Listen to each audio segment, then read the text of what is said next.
En un pequeño y tranquilo pueblo mexicano llamado San Antonio del Valle, las calles empedradas parecían susurrar historias del pasado. Las casas coloridas con sus balcones adornados por macetas de geranios eran testigos de vidas entrelazadas. Pero esa noche, todo cambió para una joven llamada Camila y su hermano menor, Mateo. Eran casi las 11 de la noche, y el aire de diciembre traía un frío inusual.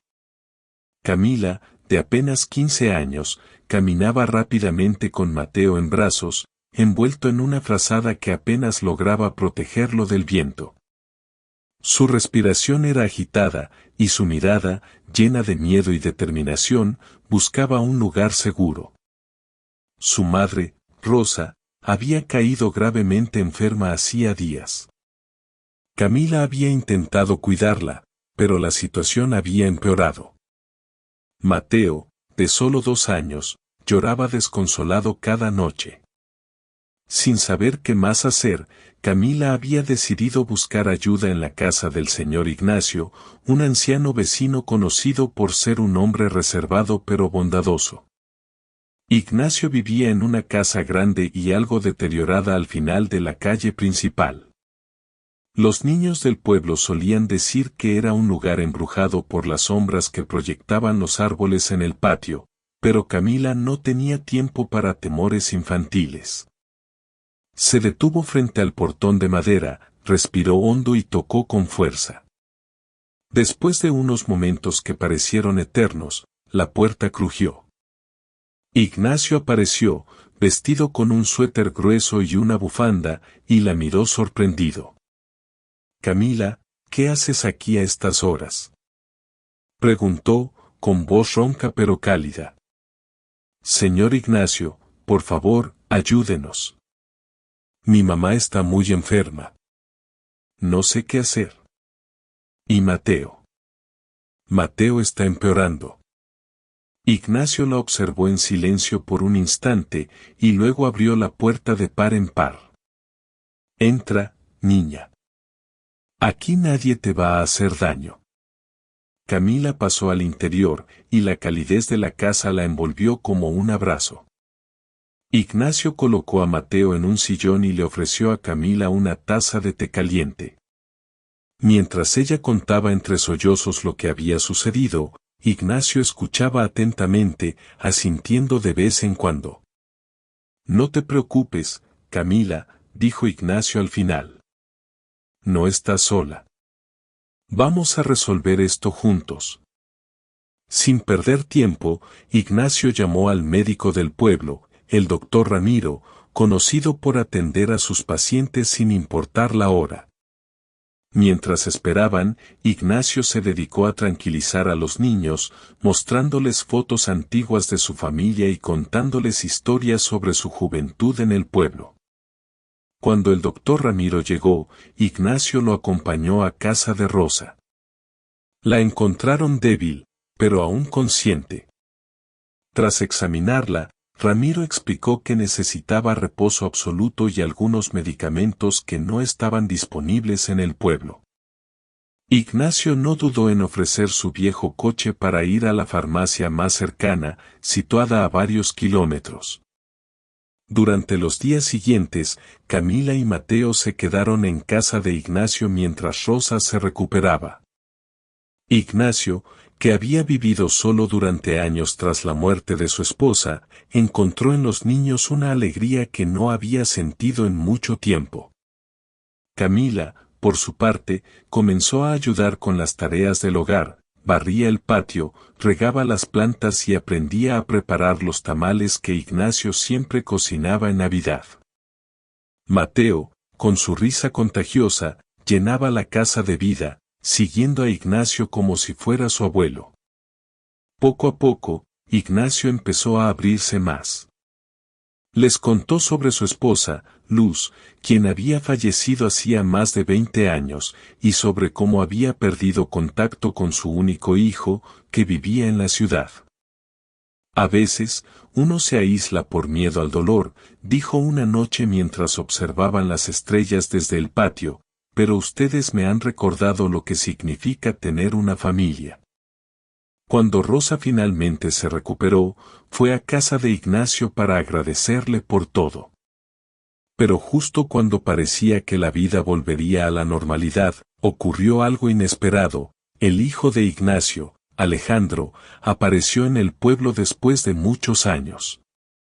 Alejandro, un hombre de unos 40 años, había recibido una carta de su padre que Camila, con la ayuda de Ignacio, había escrito en secreto. Al reencontrarse, padre e hijo se abrazaron con fuerza, dejando atrás años de distancia y silencio. Papá, lamento no haber estado contigo antes, dijo Alejandro, con lágrimas en los ojos. Estás aquí ahora, hijo, y eso es lo que importa, respondió Ignacio. En las semanas que siguieron, la casa de Ignacio se convirtió en un lugar lleno de risas y amor. Alejandro decidió quedarse en el pueblo para cuidar a su padre, y Camila y Mateo se convirtieron en una especie de sobrinos adoptivos. Rosa, agradecida por todo lo que Ignacio había hecho, se unió al círculo, ayudando en lo que podía. En la víspera de Navidad, todos se reunieron en la casa de Ignacio para celebrar. Bajo las luces cálidas de un árbol decorado con cariño, Ignacio levantó su copa y dijo: Hace unos meses, esta casa estaba llena de silencio. Ahora, está llena de vida. Ustedes son mi familia, y no hay regalo más grande que ese. Esa noche, el frío de San Antonio del Valle quedó atrás, reemplazado por el calor de una familia unida por el destino y el amor. La Navidad en casa de Ignacio fue cálida y llena de risas. Camila y Mateo ayudaban a decorar el patio con pequeñas velas, mientras Rosa cocinaba buñuelos en la cocina. Alejandro, ahora más relajado, contaba anécdotas de su vida en la ciudad, y todos escuchaban con interés. Pero justo cuando parecía que todo era perfecto, se escucharon pasos en la entrada. Ignacio, curioso, fue a abrir la puerta. Allí, bajo el débil resplandor de una farola, estaba una joven mujer con expresión ansiosa. Era María, la madre de un niño del pueblo que había desaparecido hacía meses. María, llorando, sostuvo una pequeña fotografía de su hijo, Emiliano, mientras miraba a Ignacio con desesperación. Señor Ignacio, me dijeron que usted podría ayudarme. Yo, ya no sé a quién recurrir. El ambiente cambió de inmediato. Rosa y Alejandro invitaron a María a entrar, y Camila le ofreció una taza de té caliente. María explicó que había estado buscando a Emiliano desde que desapareció misteriosamente durante una feria en un pueblo cercano. Había tocado puertas, hablado con autoridades y viajado sin descanso, pero sus esfuerzos no habían dado resultados. Ignacio, conmovido por la historia de María, sintió un llamado a actuar. Con la ayuda de Alejandro, propuso organizar un equipo de búsqueda. Alejandro, utilizando contactos en la ciudad, se puso en contacto con un amigo periodista, Ricardo, quien estaba dispuesto a publicar la historia en los medios locales para atraer más atención al caso. Mientras tanto, Camila, decidida a contribuir, reunió a los jóvenes del pueblo para repartir volantes con la foto de Emiliano.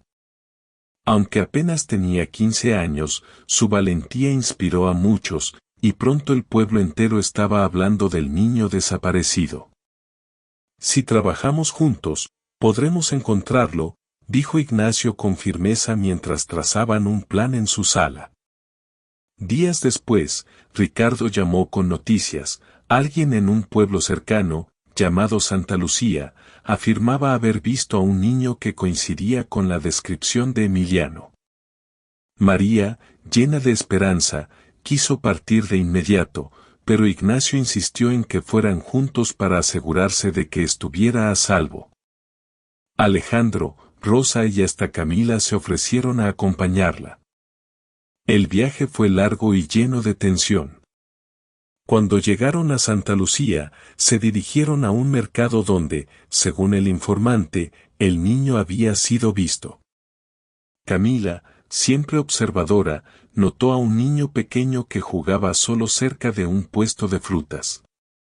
«Miren», susurró, señalando discretamente. María, con el corazón latiéndole a 1000 por hora, se acercó lentamente. Al ver al niño de cerca, no pudo contener las lágrimas. Era Emiliano. «Emiliano», gritó, corriendo hacia él y abrazándolo con fuerza. El niño, al principio confundido, pronto reconoció a su madre y comenzó a llorar. Era un momento lleno de emoción, pero antes de que pudieran celebrarlo, un hombre robusto, que parecía estar vigilando al niño, se acercó furioso. «¿Qué están haciendo? Este niño es mío». El hombre, que se identificó como don Pedro, insistió en que había encontrado a Emiliano abandonado en la calle y lo había estado cuidando. Sin embargo, la tensión aumentó cuando María exigió recuperar a su hijo. Ignacio intervino, hablando con calma pero con autoridad. «Señor, entendemos su intención, pero este niño tiene una madre que lo ha buscado desesperadamente. Permítanos resolver esto pacíficamente». Pronto llegó la policía local, llamada por un vendedor que había notado la confrontación. Con la ayuda de Ricardo, quien presentó pruebas del parentesco entre María y Emiliano, las autoridades confirmaron que el niño pertenecía a su madre. Don Pedro, al verse acorralado, confesó que había encontrado al niño en la feria, pero que había decidido quedárselo porque no tenía hijos propios. Aunque sus acciones fueron reprochables, Ignacio pidió que lo trataran con compasión. «Lo que hizo está mal, pero quizá lo que necesita es ayuda, no castigo», dijo Ignacio al jefe de policía. De regreso en San Antonio del Valle, María y Emiliano fueron recibidos como héroes. El pueblo entero se reunió para celebrar el regreso del niño, y Camila y Mateo no podían dejar de sonreír al ver cómo el esfuerzo colectivo había dado frutos. María, agradecida con Ignacio, Alejandro y todos los que la ayudaron, decidió quedarse en el pueblo para empezar una nueva vida. Con el tiempo, se convirtió en una amiga cercana de Rosa, y juntas crearon una pequeña cooperativa de mujeres que vendía artesanías y comida típica. Don Pedro, tras reflexionar sobre sus actos, también cambió. Inspirado por las palabras de Ignacio, se ofreció como voluntario para ayudar en las festividades del pueblo, buscando redimirse ante la comunidad. Después de la conmovedora Navidad y el regreso de Emiliano, la vida parecía volver a la normalidad en San Antonio del Valle. Sin embargo, Ignacio no podía sacarse de la cabeza las palabras de don Pedro aquel día en Santa Lucía. Había algo extraño en su historia, algo que no encajaba del todo. ¿Por qué habría estado vigilando tan de cerca a Emiliano?, se preguntaba Ignacio mientras trabajaba en su huerto una tarde. Al compartir sus dudas con Alejandro y Rosa, estos también mostraron inquietud. Decidieron investigar un poco más sobre el pasado de don Pedro, con la esperanza de entender mejor sus motivos. Una semana después, un hombre desconocido llegó al pueblo en un automóvil polvoriento. Julián, un joven investigador privado, se presentó en la plaza principal buscando a Ignacio. «Disculpe, señor Ignacio. Me enviaron desde la ciudad. Tengo información que podría interesarle», dijo Julián con tono reservado. Ignacio, intrigado, invitó al hombre a su casa. En privado, Julián reveló que estaba investigando una red de trata de menores que operaba en los pueblos cercanos, y que don Pedro era uno de los nombres que habían surgido durante la investigación. «No puedo afirmar nada aún, pero creo que su instinto no estaba equivocado. Hay algo oscuro en su pasado, y creo que Emiliano no fue el único niño en sus manos, dijo Julián con seriedad. Ignacio sintió un escalofrío recorrerle la espalda. Sabía que tenía que actuar, pero también que debía proceder con cautela para no poner en peligro a nadie. Mientras tanto, Camila, siempre curiosa, había notado que don Pedro frecuentaba un viejo almacén en las afueras del pueblo.